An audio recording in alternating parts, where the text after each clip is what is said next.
ఇది చూడండి ఇక అన్నారం బ్యారేజీ వైఫల్యానికి డిజైన్లే కారణమట. మాకు సంబంధం లేదు నిర్మాణ సంస్థ ఎవరు? L&T.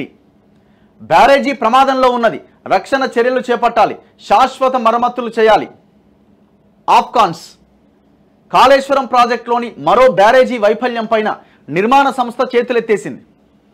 డిజైన్ లోపం వల్లే అన్నారం బ్యారేజీ ప్రమాదంలో పడిందని, దీనికి తాము ఎంత మాత్రం బాధ్యులం కాదని ఆఫ్కాన్స్ విజేత PES జాయింట్ వెంచర్ తెలిపింది. ఈ మేరకు ప్రభుత్వానికి ఇటీవల లేఖ రాసింది.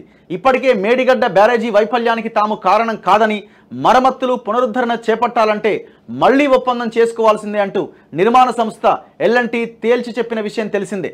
మేడిగడ్డ బ్యారేజీ కుంగిపోగా అన్నారం సుందిళ్ల బ్యారేజీలో భారీగా సీపేజీలు బయటపడ్డాయి. అన్నారం బ్యారేజీ నిర్మాణం 2016 జూన్లో చేపట్టగా 2019లో పనులు పూర్తయ్యాయి. డిఫెక్ట్ లయబిలిటీ కాలం 2021 డిసెంబర్లో పూర్తయింది. అయితే వరదల ప్రవాహంతో బ్యారేజీ దిగువ భాగంలో రంధ్రాలు ఏర్పడ్డాయని, ఫైల్స్కు సీకెంట్ ఫైల్స్కు మధ్య గ్యాప్ ఏర్పడిందని, ఇది అత్యంత ప్రమాదకరమని నిర్మాణ సంస్థ గుర్తు చేసింది. దీనివల్ల భారీగా సీపేజీ ఏర్పడిందని నివేదించింది. బ్యారేజీని కాపాడుకోవాలంటే తక్షణమే రక్షణ చర్యలు చేపట్టాల్సి ఉంటుందని పేర్కొన్నది. ఏమంటున్నదండి? మీకు అర్థమై ఉంటుంది ఈ పాటికే. డిజైన్ లోపం కారణంగా నష్టం జరిగింది కాబట్టి మాకు సంబంధం లేదు. ఏమైంది? గవర్నమెంట్ ఇంజనీర్లతో కలిసి కూర్చొని ఒక డిజైన్ని తయారు చేసింది, కాంట్రాక్టర్కి అప్పగించింది. మీరు ఈ డిజైన్ ప్రకారంగా ఈ బ్యారేజ్ను పూర్తి చేయాలి అని చెప్పింది. సో డిజైను కాంట్రాక్టర్ నిర్వహించాడు కదా.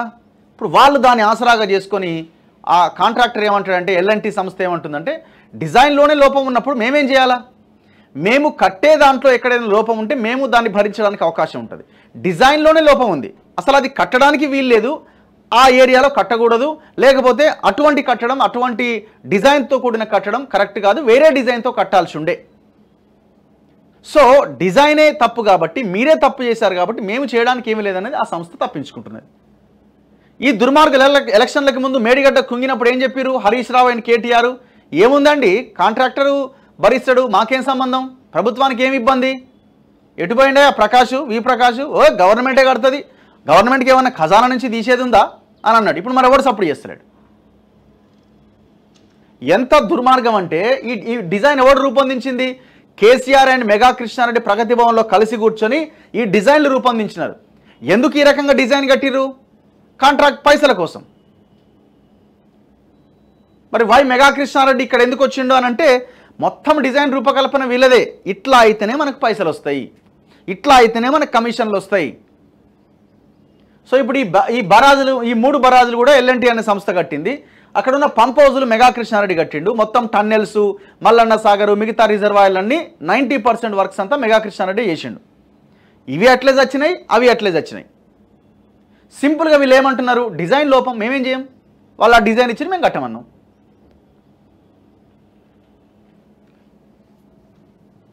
సో చాలా సింపుల్గా చెప్తున్నారు.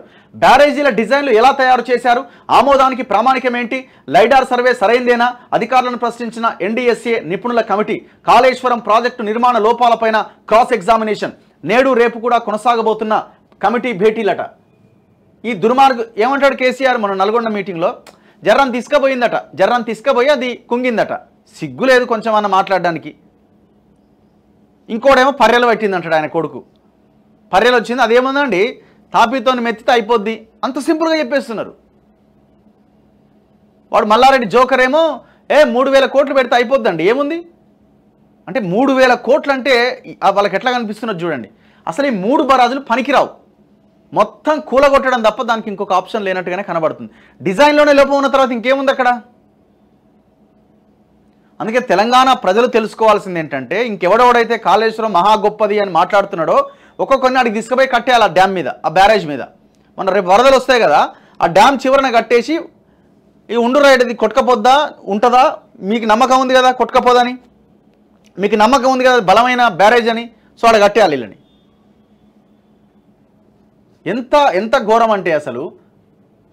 ఎక్కడుంది ఇది? సెకండ్ పేజ్ అనేది ఇగో రక్షణ కోసం 2 రకాల చర్యలను జాతీయ డ్యామ్ సేఫ్టీ అథారిటీ సూచించిందని ఇందులో ఒకటి వానాకాలంలోపు చేపట్టాల్సింది కాగా మరొకటి శాశ్వత ప్రాతిపదికన చేపట్టాలని తెలిపింది. బ్యారేజీ తీవ్రంగా దెబ్బతిన్నందున మోడల్ స్టడీస్ ఆధారంగా శాశ్వత మరమ్మతులే పరిష్కారమని నిర్మాణ సంస్థ నివేదించింది. దీనికోసం బ్యారేజీని ఖాళీ చేయాలని కోరినా చేయలేదని గుర్తు చేసింది. బ్యారేజీ రక్షణ కోసం డిజైన్ డ్రాయింగ్ అందిస్తే వాటి ఆధారంగా రక్షణ చర్యలు చేపట్టాల్సి ఉంటుందని తేల్చి చెప్పింది. తక్షణమే బ్యారేజీని ఖాళీ చేయాలని, ఆ తర్వాత మరమ్మతులు పునరుద్ధరణ పనులు చేపట్టేదాకా అన్ని గేట్లను తెరిచి వచ్చిన వరదను వచ్చినట్లే దిగువకు వదిలిపెట్టాలని పేర్కొన్నది.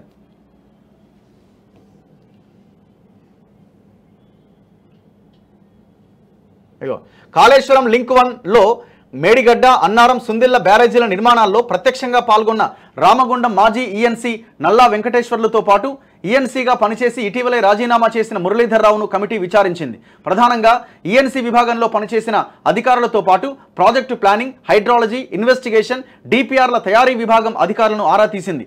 లైడార్ సర్వే ఆధారంగా డిపిఆర్ తయారు చేశామని అధికారులు చెప్పగా ఆ లైడార్ సర్వే సరైందా కాదా అన్నది పరిశీలించారా, దీనిపై క్షేత్రస్థాయిలో ఏమైనా సర్వే చేశారా అని కమిటీ ప్రశ్నించింది. లైడార్ సర్వే వాస్తవంగా ఉన్నదా లేదా అన్నది ఏ అధికారులు పరిశీలించారని ఆరా తీసింది. అనంతరం నీటిపారుదల శాఖలోని కీలకమైన సెంట్రల్ డిజైన్ ఆర్గనైజేషన్ అధికారులందరినీ కమిటీ ప్రశ్నించింది. డిజైన్లను ఏ విధంగా తయారు చేశారు, ఏ పరీక్షల ఆధారంగా డిజైన్లు తయారయ్యాయి, భూ పరీక్షల నివేదికలతో పాటు జియోగ్రాఫికల్ రిపోర్ట్లు ఏమైనా ఉన్నాయా, డిజైన్ల ఆమోదానికి ప్రామాణికమేంటి, ఇటువంటి వివరాలు ఆరా తీసిరట. డిజైన్ లేవు, తొక్కలేదు, ప్రణాళిక లేదు, పాడు లేదు. ఈ పంప్ హౌజులు ఇవి కట్టేటప్పుడు అయితే అసలు ఈ వీళ్ళు మేము చేయమన్నారట. సిడిఓ సెంట్రల్ డిజైన్ ఆర్గనైజేషన్ వాళ్ళు ఈ ప్రభాకర్ రావు, కేసీఆర్ బ్యాచ్ అంతా కలిసి ఆ జెన్కోతో స్టాంపులు వేయించుకొని మొత్తం కంప్లీట్ చేసినారట. ఇది నేను అంటున్న మాట కాదు. కేసీఆర్ దగ్గర 10 సంవత్సరాలు సలహాదారుడుగా ఇదే కాళేశ్వరం లిఫ్ట్ ఇరిగేషన్ల మీద పనిచేసిన ఆయన సలహాదారుడు పెంటారెడ్డి నా ఇంటర్వ్యూలో చెప్పిండు. మొత్తం సర్వనాశనం చేసి పెట్టినారండి. 1,00,000 కోట్లు దుర్మార్గులు తిని అవతల పడేసినారు. ఇంకా దాన్ని సమర్థించుకునే ప్రయత్నం చేస్తున్నారు. సిగ్గుండాలి కదా కొంచెమన్నా. మరి ఈ ప్రభుత్వం ఏం చేస్తుంది? ఈ ప్రభుత్వం ఓన్లీ మేడిగడ్డ చుట్టే తిరుగుతుంది. ఆనే తిరుగుతున్నారు చుట్టూ. ఆ మేడిగడ్డ, అన్నారం చుట్టే తిరుగుతున్నారు. మరి మిగతా మెగా కృష్ణారెడ్డి చేసిన 90% పనుల సంగతి ఏంటంటే ఒకటి చెప్తలేడు.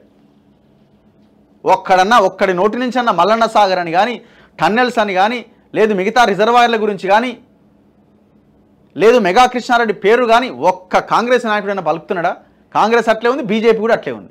వాళ్ళు ఏటీఎం అంటారు, ఏటీఎంలో పైసలు పెట్టిరు, ఈడ డ్రా చేసుకొని పోయిండు, మొత్తం అవినీతి చేసిండు. మరి ఆ పైసలు ఎక్కడ పోయినాయి, ఎవరు ఇచ్చినారు ఆ పైసలు అంటే మళ్ళీ వాళ్ళు సపోర్ట్ చేయరు. అంత దొంగలు తయారయ్యారు ఒక రకంగా చెప్పాలంటే. ఎవరికి చిత్తశుద్ధి లేదు దీంట్లో. ఏమైనా ఈ రిపోర్టు తేవడం, బయట పెట్టడం, వాళ్ళని ఎక్స్పోజ్ చేయడమే కనిపిస్తుంది తప్ప ఈ అవినీతి సొమ్ముని ఏ రకంగా మనం వెనక్కి తీసుకురాగలుగుతాం?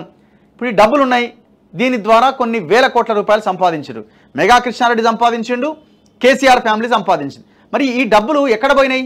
ఆ డబ్బులు ఏ భూముల మీద పెట్టినారు, ఏ విదేశాలకు తరలించినారు, వాటిని రికవర్ చేయడానికి అవకాశాలు ఏమైనా ఉన్నాయా? అది చూడాలి కదా.